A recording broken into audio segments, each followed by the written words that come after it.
morning, good afternoon and good evening. It's Lee from Magnetic North Adventures. That's going to be the new channel name, so I'm going to keep telling you all. There will be magnet fishing, mudlarking, metal detecting, history walks, litter picking, cleanups, environmental cleanups. There'll also be general tours of towns as well and guided walks. So lovely sunny day today. Some old factories over there, but today's adventure is going to be a mudlarking video, so I hope you're all well, and we'll see what we can turn up. I haven't checked if the water levels are low enough, but I hope they are, that something can be done. So I've got to the area. Some of the site is already still flooded, so we can do what we can do. Just have a general look around, see if there's anything. Now there is a lot of trash in the area, so unfortunately today I can't pick everything up, but I'll have a look, see what there is, and try and preserve some history if I can. So in this industrial centre you've got lots of bricks, lots of stone rubble, things like that, but you do get interesting named bricks between them, so it's always worth a look.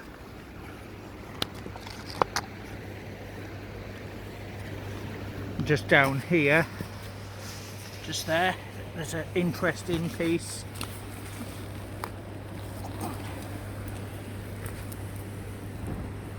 There we go.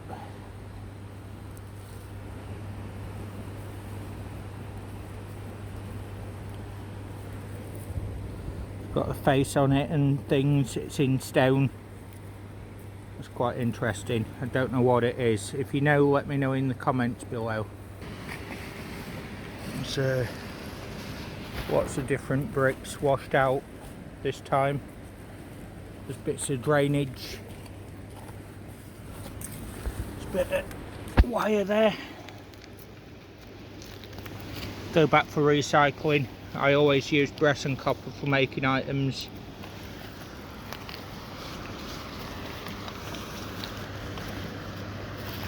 And then you come across the debris, rubbish, clothing, TVs, things like that. Just down there. Bit of aluminium. Again, that's waste. It's lightweight, it can go with me.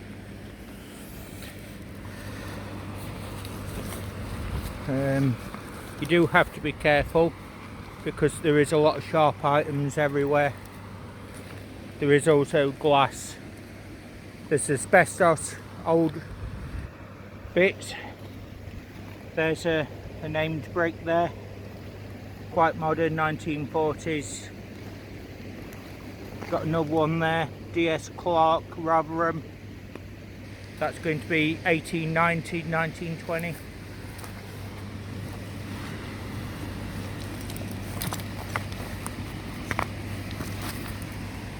Round thing.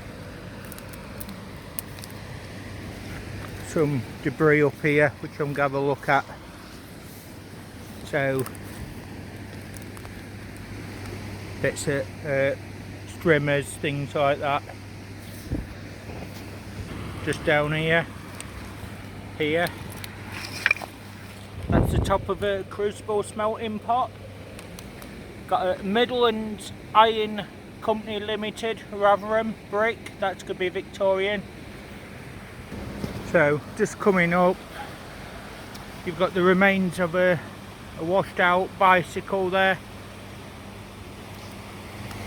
and then down here there's another one as well. It is dangerous on the footings. Just there's another one. Just there.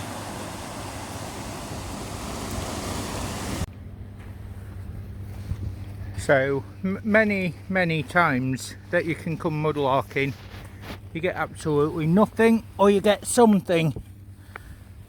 Now, I've just picked that up thinking it were holy stone. It's not gone all the way through, but I like it, so that will go back with me.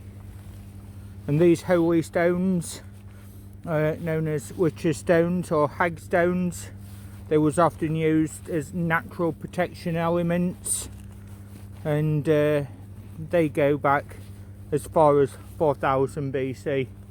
At least they've been found in contexts as dating that far. So back then they may have been just used simply as a pendant. So we can see this burnt debris, shales, things like that, tiny bits of glass.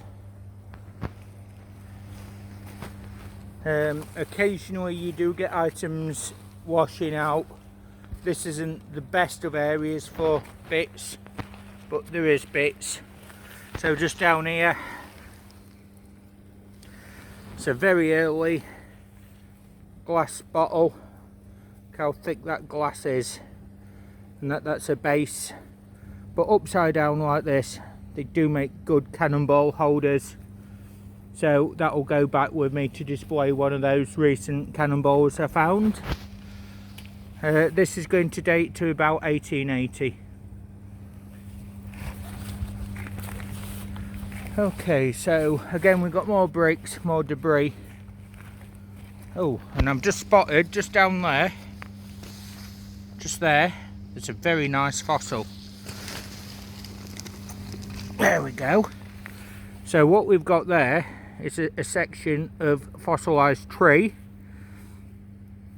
and that is the bark pattern of a tree round about 160 to 220 million years ago. And this area used to be tropical at the time. That's a really cool find. You really feel like you're holding history with things like that. Natural but beautiful.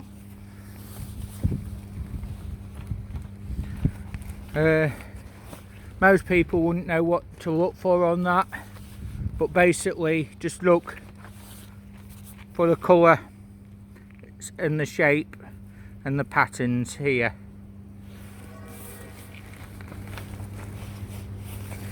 Just down there we've got a stone that's nice and square, so that's probably been used. Yep, that's going to be part of a very early factory floor, most likely medieval in date. And they used to have stone floors basically to stop slipping, and so that metal could be poured without risk of burning down the mills and foundries. So again, that's going to go with me just as a curio of times gone by.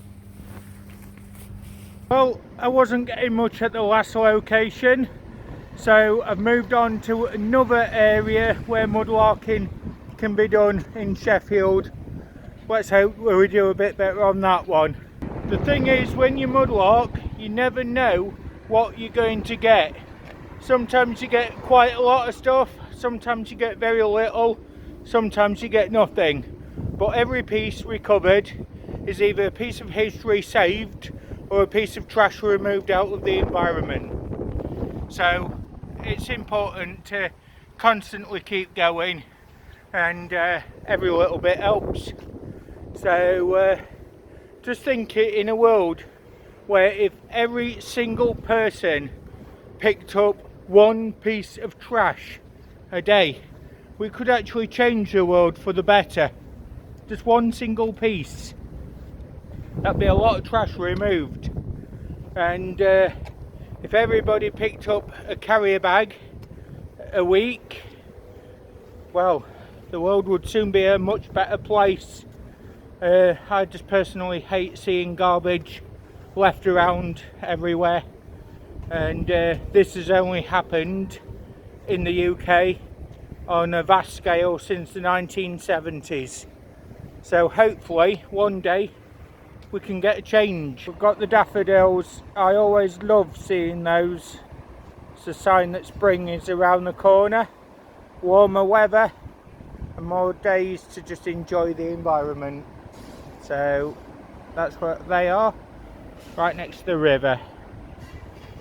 Just down here, the water is still quite high because it's going over the side of the wall and down the side of the salmon run and the trout run. But there is one of the outer city treasure islands. Now I will mudlark on that again, but that's for another day. Here we are, we're back onto another mudlark zone, and the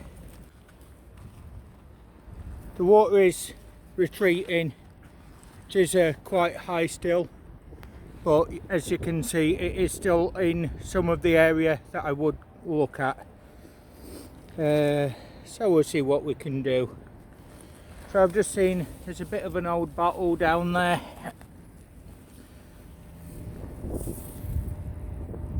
That would have been Loughborough beer of Leicestershire. Again about 1900 on that one. There we go.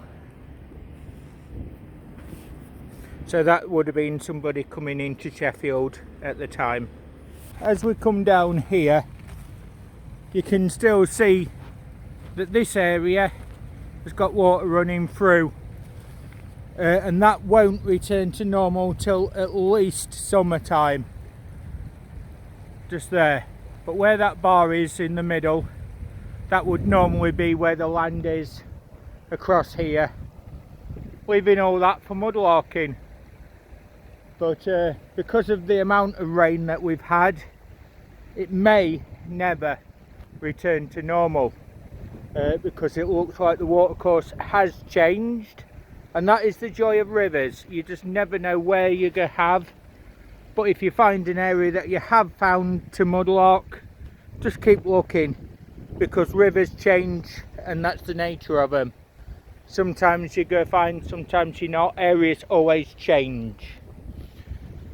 And as you can see here, there's been fresh washout of debris. So we'll see if we can find something. So straight away just here, I've noticed there's an old piece of leather with copper brass studs in. It's quite interesting.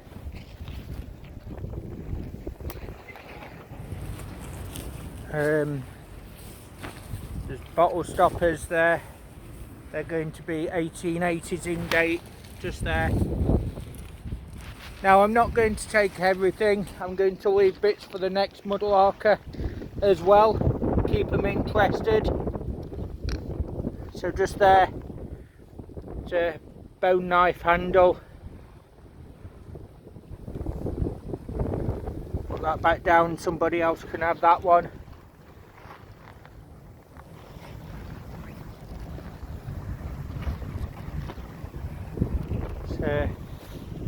Handle there, again salt glazeware, 1890s.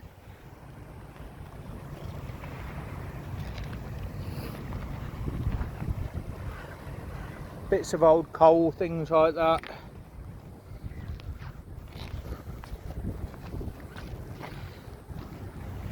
So just down there, just spotted something there.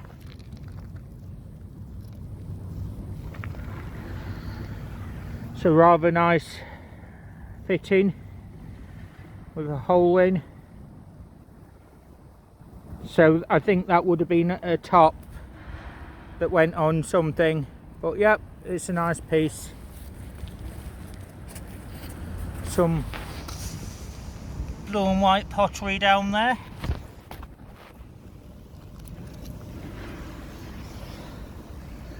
Just there.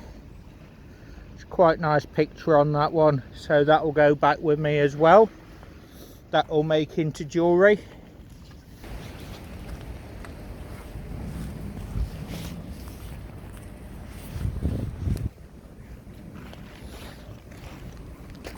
So it's a bicycle day today, because in there is actually the remains of another, just there, another washed up bicycle.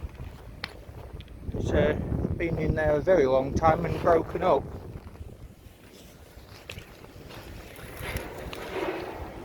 But again, I can't remove it because it's right up there. So that will have to be got another day with a grapple hook attached to it and then sent up.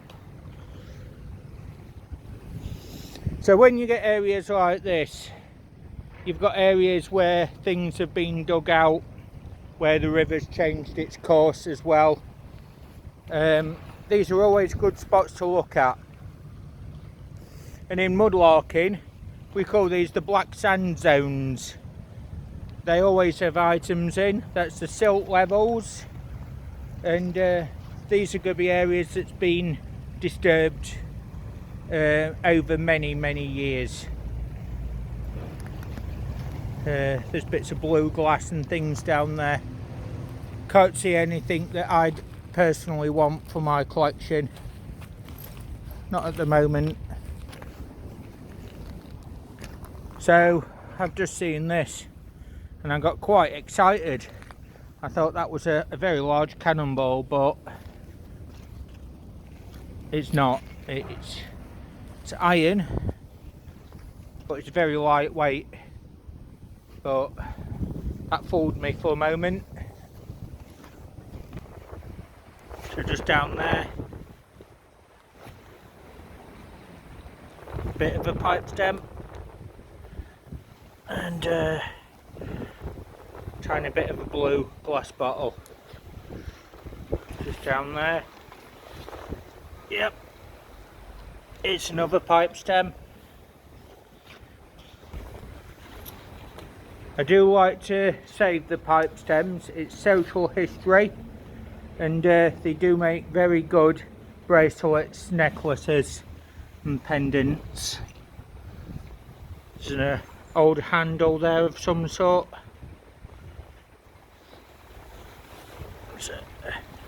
Another bottle top, but again, they always do make good stands for other items, display items. I use these to put cannonballs on, things like that. So all this is river silt build up. There could be stuff amongst it. I just haven't got the time to look through it all thoroughly. But if somebody was here with a small hand fork, like what you use in a garden, you potentially would get items. Have I ever metal detected this? No, I haven't. So there could be stuff hidden amongst in the metal as well.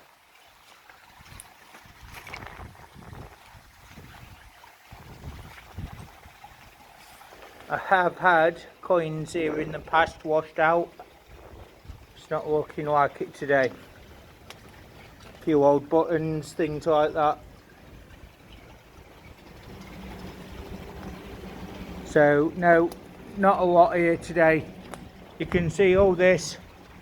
This is fresh silt deposited, and around there. Well folks, I'm running very low on battery. I hope you've all enjoyed this particular adventure, and I am quite tired. It's been a nice day, it's been a nice walk, but I'm tired, and with the battery being very low, it's time to go home. Thanks for watching everyone. This is Lee at Magnetic North Adventures. Bye for now everyone.